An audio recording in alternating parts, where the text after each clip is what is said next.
आणि आता बातमी महायुतीची। मुंबई पालिकेसाठी भाजप आणि शिंदेंच्या शिवसेनेचं 150 जागांवर एकमत झालं।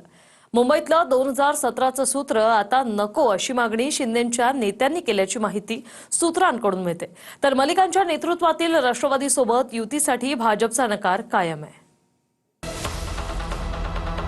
मुंबई पालिकेच्या निवडणुकीसाठी महायुतीतील भाजप आणि शिंदेंच्या शिवसेनेचे 150 जागांवर एकमत झाले। मुंबई भाजप अध्यक्ष अमित साटम आणि उदय सामंतांनी संयुक्त पत्रकार परिषद घेऊन महत्त्वाची घोषणा केली। मुंबई महानगरपालिकेच्या 227 वॉर्डांपैकी 150 जागांवरती आमचं एकमत झालेलं आहे। ज्या उर्वरित 77 जागा आहेत त्या 77 जागांची चर्चा आमची सुरू आहे।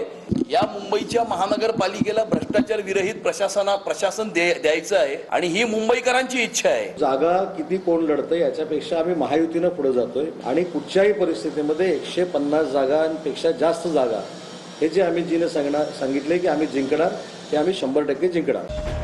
महायुतीच्या याच बैठकीत मुंबईतलं 2017चं सूत्र आता नको अशी मागणी शिंदेंच्या शिवसेनेकडून भाजपकडे केल्याची सूत्रांची माहिती आहे। सूत्रांच्या माहितीनुसार मुंबईतलं 2017चं सूत्र आता नको शिंदेंच्या नेत्यांची मागणी। 2017च्या आधारावर जागा वाटप करणं योग्य नाही शिंदे सेनेचं मत। मुंबईत शिंदेंचे नेते 125 जागांसाठी आग्रही, भाजपही 130 ते 150 जागांसाठी आग्रही।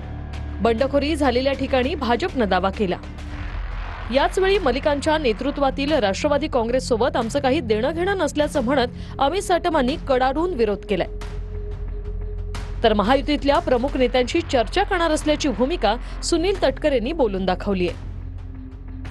आमची ही भूमिका आहे की नवाब मलिक यांच्या नेतृत्वातल्या राष्ट्रवादी काँग्रेस पार्टी बरोबर आमचं काही देणं घेणं नाही। नवाब मलिक सोडून जर दुसऱ्या कुठल्या नेत्यावरती मुंबईची जबाबदारी टाकली तर त्यांचं स्वागत आहे। निवडणूक व्यवस्थापन समितीचे अध्यक्ष म्हणून नवाब मलिक आहेत। आज महाराष्ट्रातल्या वेगवेगळ्या महानगरपालिकांच्या मध्ये जी काही चर्चा करायची आहे, भारतीय जनता पक्ष किंवा शिवसेना आहे या संदर्भातली जी काही युती होईल त्याला मी स्वतः प्रत्यक्ष अध्यक्ष म्हणून चर्चा करीन। नवाब मलिक हे आमचे शत्रू आहेत असं आम्ही पूर्वी जाहीर केलेलं आहे। नवाब मलिकासाठी युती तुटते ना।